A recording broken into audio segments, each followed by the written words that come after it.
सभी साथियों को मेरा नमस्कार। स्वागत है आप सभी का आज 2 जनवरी के जनसत्ता विश्लेषण में। आइए शुरू करते हैं आज का विश्लेषण बिना किसी देरी के।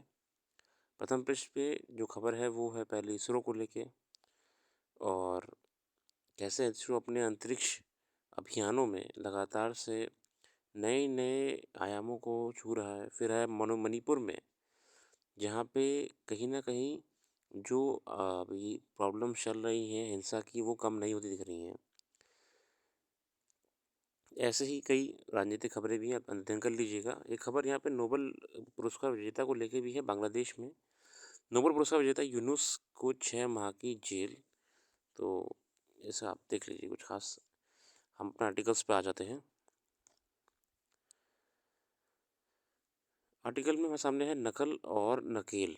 ये आर्टिकल बेसिकली हमको बता रहा है कि जो आजकल परीक्षाओं में नकल होती है, जो सरगना चलता है, उसको लेके। देश में प्रतिभाओं की कमी नहीं है मगर दुखद पहलू यह है कि प्रतिस्पर्धा के इस दौर में बड़ी संख्या में ईमानदार प्रतिभागी अव्यवस्थाओं से मात खा जाते हैं। बड़ी संख्याओं में धोखेबाज और फर्जीवाड़ा करने वाले योग्य और सुपात्रों को ठेंगा दिखाकर न केवल आगे निकल जाते बल्कि बड़े बड़े पदों तक पहुंच जाते हैं। ऐसे फरेबियों का फर्जीवाड़ा करने वालों का पहले अक्सर पता ही नहीं चल पाता था। अगर कभी कभार खुलासा भी हो जाता तो तब तक असली दावेदार अपनी आयु सीमा के पार कर चुका होता था। अब देखिए मैं आपको बताऊं इसमें क्या कहानी है कि जो पहले चीटिंग वगैरह होती थी लोग परीक्षाओं में या तो सेटिंग करके पास हो जाते थे। ठीक है, पेपर वेपर में सेटिंग कर लेते थे और या फिर पेपर लीक करा देते थे और जब तक उनके बारे में पता लगता था तब तक जो बंदा वो नियुक्त भी अपॉइंट हो जाता था, बहुत देरी रहती थी। पहले एक पैरेलल सिस्टम चल रहा था। ठीक है, एक पैरेलल सिस्टम। हमें लग रहा था कि हम परीक्षा देकर आ रहे हैं, छात्र जो हैं, और परीक्षा दे के आ रहे हैं, मेरिट लिस्ट बन रही है, बस। पर पैरेलल सिस्टम क्या था मेरे साथियों? पैरेलल सिस्टम में बेसिकली पेपर लीक हो जा रहा था, सेटिंग हो जा रही थी। कई बार तो खुद पब्लिक सर्विस कमीशन के लोगों के खिलाफ केस चले हैं कि पब्लिक सर्विस कमीशन के स्टाफ मिला होता था। ठीक है, अब इससे क्या हो रहा था कि जो आपके कैंडिडेट क्वालिफाइड हैं, जो कैंडिडेट आपके वर्थ इट हैं नौकरी पाने के लिए, उनको वो तो ऐसे लोगों की वजह से बहुत सारी भर्तियां थीं, वो एक तरीके से ब्लैक मार्केट के जाल में ख़त्म हो जाती थी। अब हम बात करें करंट टाइम्स की, तो इसको लेके गवर्नमेंट्स ने क्या करा? सरकारों ने क्या करा? सरकारों ने ये करा कि पहली बात तो बहुत सी गवर्नमेंट्स हैं, जैसे हम अगर बात करें आपको उत्तराखंड के बारे में, तो उत्तराखंड में क्या करा है गवर्नमेंट ने प्रॉपर एक एंटी चीटिंग लॉ लाए हैं कि अगर कोई भी व्यक्ति या कोई भी सरकारी व्यक्ति, कोई भी स्टाफ या जो भी व्यक्ति पकड़ा जाता है आपके पेपर लीक में केस में, जिसका उसमें ज़िक्र हो जाता है स्टाफ का, तो उसको पहली बात तो प्रॉपर क्रिमिनल प्रोसीडिंग्स चला रहे हैं और कई सख्त प्रावधानों के साथ-साथ उसके खिलाफ मतलब नौकरी-वोकरी सब ख़त्म कर देंगे। और अगर कोई कैंडिडेट पाया जाता है जो चीटिंग में इन्वॉल्व हो, तो उस कैंडिडेट का भी प्रॉपर क्रिमिनल प्रोसीडिंग्स चलाई जाएँगी उसके ऊपर और आगामी भर्तियों में उसको बिल्कुल बैठने को मना बैन कर देंगे। उत्तराखंड गवर्नमेंट के बाद मध्य प्रदेश ने भी कई नियम लाए थे। मध्य प्रदेश ने बहुत ही मशहूर जो आपका व्यापम घोटाला हुआ था, जिसमें पूरा तंत्र मिला हुआ था। उसके बाद से चिंता बढ़ी और गवर्नमेंट ने एक्शन लेना शुरू करा, चीटिंग को लेके लॉज़ लाए। इनके प्रिकॉशन कैसे करे जाते हैं? अब प्रिकॉशन ऐसे करे जाते हैं कि जो पेपर बनाने वाली एजेंसी होती है, उसे बहुत दूर कोई राज्य में चुना जाता है। ठीक है, बहुत ही गोपनीय तरीके से टेंडर होता है इसका। ठीक है, जो एजेंसी होती है पेपर बनाने वाली वो कई दूसरे राज्य की होती है। जैसे मान लीजिए पेपर है उत्तराखंड का, तो उसको प्रिंटिंग का जो जो आपका ये काम दिया जाएगा, वो दिया जाएगा बहुत दूर कहीं तमिलनाडु में, है ना, कोलकाता में, वेस्ट बंगाल में, है ना, या फिर आपका क्या कहते हैं असम वगैरह में। और जब ये पेपर का जाता भी है प्रिंट होने के लिए, तो उसमें कहीं भी कुछ भी मेंशन नहीं होता है। मतलब अगर आपको ध्यान हो, एक ज़माने में जब पेपर हुआ करते थे, तो पेपर में लिखा होता था कि Uttar Pradesh public service commission का पेपर है या कौन सी भर्ती का पेपर है। एक टाइम के बाद पेपर में ये सब लिखना बंद हो गया। अब सिर्फ कोड लिख के जाता है, XYB91 ऐसे करके। तो अगर कोई प्रयास भी करे तो उसे पता ही नहीं लगेगा कि पेपर कहाँ कहाँ गया है। या अगर कोई प्रिंटिंग प्रेस वाला है, उस प्रिंटिंग प्रेस वाले को ये आइडिया ही नहीं होगा वो कौन से कमीशन का पेपर उसके पास आया हुआ है। बहुत ही गोपनीय तरीके से जाता है ये, है ना। तो ये प्रिकॉशन लिए जाते हैं कि पहली बात तो नई नई एजेंसीज़ को ही पेपर दिया जाता है, मतलब सॉरी, मतलब दूर दूर पे एजेंसी को दिया जाता है प्रिंट करने के लिए। उसके बाद पेपर प्रॉपरली वहीं से सील होके आता है, ठीक है। पेपर सील होके आता है, कोडेड होके आता है वहाँ से आपका। इसके इसके अलावा क्या सख्ती करी गई है, सख्ती ये करी गई है कि इवन एग्ज़ामिनेशन हॉल्स में जितने भी छात्र होंगे, उनके सामने उनको दिखाकर पेपर का खोला जाएगा, ठीक है। पेपर उनको दिखा के खोला जाएगा, उनके सामने ही सील कट करी जाएगी। तो ऐसे क्या हो रहा है कि जो भर्तियां कभी कभी लंबे मैटर्स में फंस जा रही थी या कभी कभी झूठे आरोप में फंस जा रही थी, ऐसी भर्तियों को भी आपका ना रुके, इसलिए ये सेफ्टी प्रिकॉशंस लिए गए हैं कि सील्ड पैक में पेपर आना, प्रिंटिंग प्रेस से ही आना। प्रिंटिंग प्रेस बिल्कुल एक अनडिस्क्लोज्ड प्रिंटिंग प्रेस होती है जहाँ जिसके बारे में लोगों को नहीं पता होता है। सबसे बड़ी बात, पेपर जब उनको प्रिंटिंग प्रेस वालों को भेजा जाता है, तो ऐसा कोड डला होता है उसमें कि उनको भी नहीं पता कि पेपर कौन से कमीशन का है या कौन से भर्ती का है। आपने भी पेपर में कई बार देखा होगा कि पेपर आपका होता है, उसमें ऊपर लिखा हुआ है जैसे ASD91, है ना, रॉकेट 1 ऐसे करके लिखा होता है ना, जॉय 9, कोडेड से नाम होते हैं अजीब अजीब से, है ना। कई कई बार तो इसरो भी लिखा होता है, ISRO 5। ये बेसिकली किसी को पता ही नहीं लगेगा कि कैसे हुआ। चलिए आगे आते हैं। देश में ऐसी घटनाएं दो तरह की होती हैं, एक प्रतियोगी और शैक्षणिक परीक्षाओं में नकल के जरिए, दूसरी शासकीय सेवाओं में चयन के लिए छूट प्राप्त।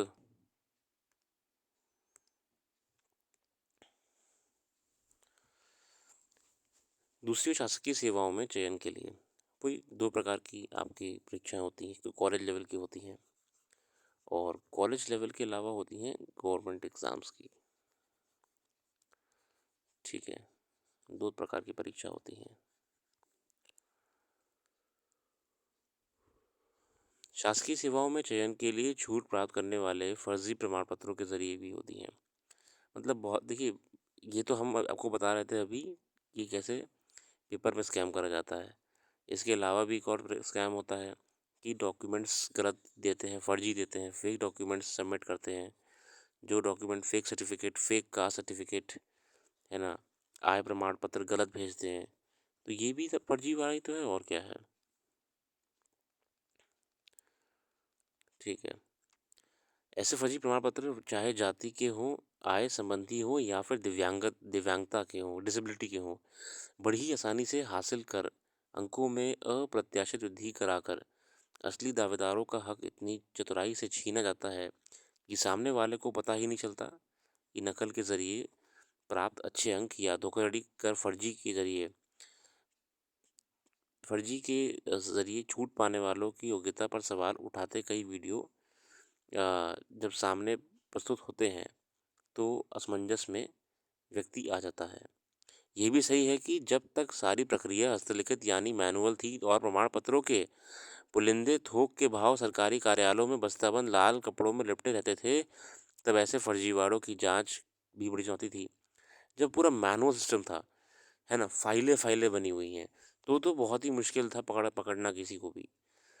मगर आज जब डिजिटल क्रांति का दौर है, उसमें भी अगर ये सब ना रुके तो बात चिंता और दुख की ज़रूर है।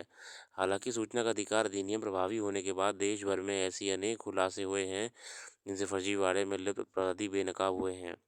मगर उससे भी बड़ी सच्चाई ये है कि बहुतरी जानकारियाँ जुटाने के बाद आवेदन या तो वापस ले लिए जाते हैं या फिर इन पर कार्रवाई नहीं हो पाती। देश में ऐसे कई चर्चित फर्जीवाड़े हैं, कई प्रकरण बेहद सुर्खियों में रहे, जैसे व्यापमं घोटाला था। इसमें असली की जगह नकली परीक्षार्थी को बैठाने की नकल कराना और दूसरी कई तरह की धांधलियों में सैकड़ों लोगों को हथकड़ियाँ लगी भी थीं। अच्छा, ये भी तरीका होता है कि आप गए ही नहीं, आपकी जगह कोई और जाके बैठ गया पेपर देने के लिए। ठीक है, आगे देखते हैं। बाद में लोगों को समझ आया कि दुर्घटनावश हुई मौतें नहीं थीं, बल्कि ये इस घोटाले से जुड़े वहाँ व्यापम में ये हुआ था साथियों, व्यापम में क्या हुआ था कि लोगों ने सुसाइड करना शुरू कर दिया था, है ना? जिन-जिन लोग का नाम आ रहा था, बहुत लोगों ने नौकरियाँ छोड़ने की बात, रिज़ाइन करने के लिए शुरू हो गए थे लोग। मगर फिर अरेस्ट भी करे गए थे बहुत सारे, जो आपके फर्जीवाड़े में भर्ती में पास हो गए थे। ठीक है, इस घोटाले के तार कई राज्यों से जुड़े होने के कारण सुप्रीम कोर्ट के आदेश पर जांच केंद्रीय अन्वेषण ब्यूरो यानी सीबीआई को सौंपा गया। 2013 में व्यापम द्वारा आयोजित अलग-अलग 27 परीक्षाओं में लगभग 20 लाख आवेदक शामिल हुए थे। इस घोटाले को अत्याधुनिक तकनीक के जरिए अंजाम दिया गया और सिस्टम एनालिस्ट तक शामिल हुआ। ऐसे ही मामला मध्य प्रदेश के फिर आया। ग्वालियर में 184 शिक्षकों को दिव्यांग प्रमाण पत्रों में से जांच में 66 फर्जी निकले। मुरैना में ऐसी धोखाधड़ी पर 7 शिक्षकों को बर्खास्त कर दिया गया। शहडोल में भी विकलांगता के नाम पर कई शिक्षक निशाने पर हैं। तो देखिए, ये सिस्टम को हमें कैसे कर पाएंगे सही, क्यों हो रहा है ये? सवाल है कि क्या नकल और धोखाधड़ी नहीं रुक सकती?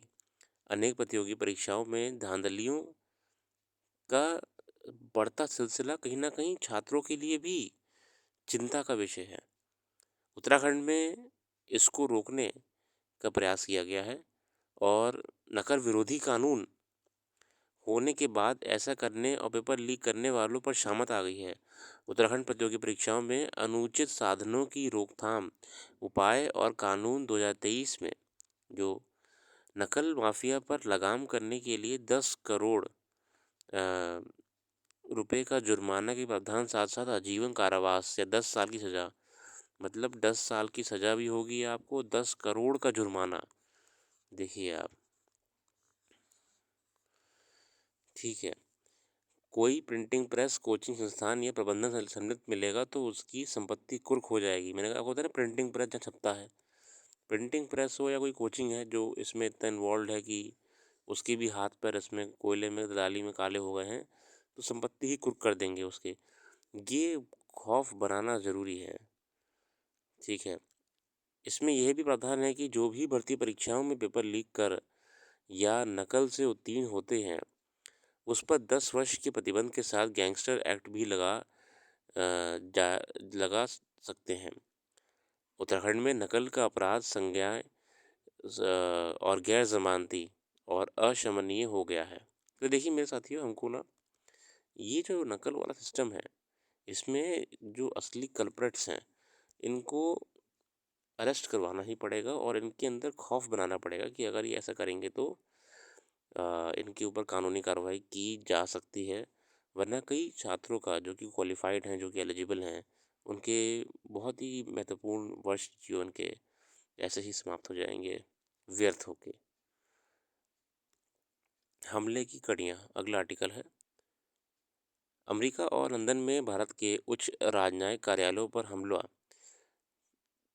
होने से कहीं न कहीं राष्ट्रीय स्तर पे एक चुनौती का सवाल उठ रहा है। चुनौती वो जो सरकार को अलगाववादी लोग दे रहे हैं। भारत सरकार खालिस्तान समर्थकों का हाथ होने की बात करती है। भारत सरकार का ये कहना है कि ये हमले पहले से आयोजित होकर टारगेटेड है, जिसका मुख्य उद्देश्य सरकार की विरोध करना है। विदेश में भारतीय मिशनों पर हमले की साजिश कोई नई बात नहीं है। एनआईए ने सरकार को अपनी रिपोर्ट में कई बार बताया है कि विदेशों में रहने वाले अलगाववादी, एक्सट्रीमिस्ट, खालिस्तानी समर्थक लोग ऐसे मिशन पे अटैक करने का प्लान बनाते रहते हैं। गौरतलब है कि पिछले वर्ष 19 मार्च को लंदन में और 2 जुलाई को सैन फ्रांसिस्को में खालिस्तान समर्थक उग्रवादी तत्वों ने भारतीय दूतावास पर 2 बार हमले किए थे। इसके बाद एनआईए के एक दल ने आगजनी और बर्बरता की घटनाओं की जांच के लिए अगस्त 2023 में सैन फ्रांसिस्को का दौरा किया था। यो कनाडा के साथ साथ अमेरिका, लंदन और ऑस्ट्रेलिया जैसे देशों में खालिस्तान समर्थक तत्व सक्रिय रहे हैं, लेकिन हाल के वर्षों में ऐसे समूहों ने अपनी हरकतें और तेज कर दी हैं। देखिए, बेसिकली ये बिल्कुल फालतू के अपनी प्रेजेंस दिखाने के लिए करते रहते हैं, मिशंस पे अटैक करना, जो कि गलत भी है। भारत सरकार भी डिप्लोमेटिकली इसको टैकल करने का प्रयास कर रही है और वैसा होगा भी आगे। भारतीय एक्सपोसैट को लेके आर्टिकल है, पर्दे के पार ब्रह्मांड से जुड़े अनेक तथ्य आज भी अवधारणाओं तक सीमित हैं। वैज्ञानिक खोज के जरिए उन पर से पर्दा हटाना अब भी एक बड़ी चुनौती है।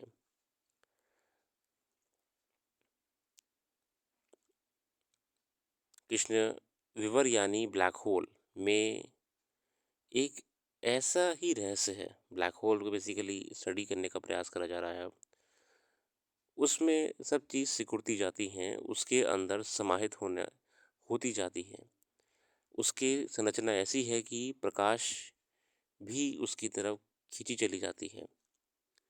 अब इस ऐसे पर से पर्दा उठाने के मकसद से भारतीय अंतरिक्ष अनुसंधान संगठन यानी इसरो ने एक्सरे पोलरीमीटर यानी एक्सपोसैट का प्रक्षेपण किया है। एक्सपोसैट की स्टडी हम करेंगे। मैंने इसके बारे में आपको पुरानी वीडियो में बहुत डिटेल में भी बताया हुआ है, आप आराम से जाके देख सकते हैं। एक्सपोसैट, ठीक है, इसके माध्यम से इसका अध्ययन किया जाएगा। ये अब इस ऐसे से पता लगाने के लिए एक्सपोसैट का जो सहारा लिया जाएगा, उससे ब्लैक होल की बारे में और उससे संबंधित गतिविधियों के बारे में और बेहतर अध्ययन हो पाएगा।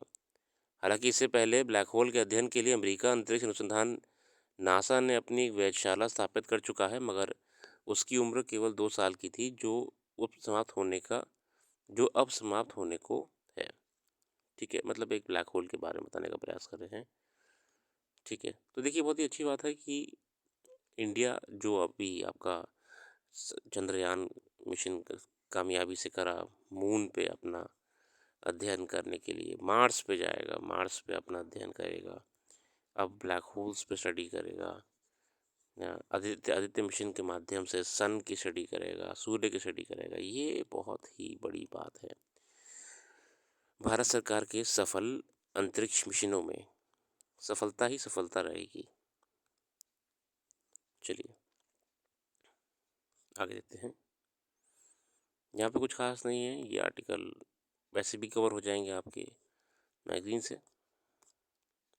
आज के लिए इतने रखते हैं। अपना कीमती समय देने के लिए बहुत बहुत धन्यवाद। आपका दिन शुभ हो।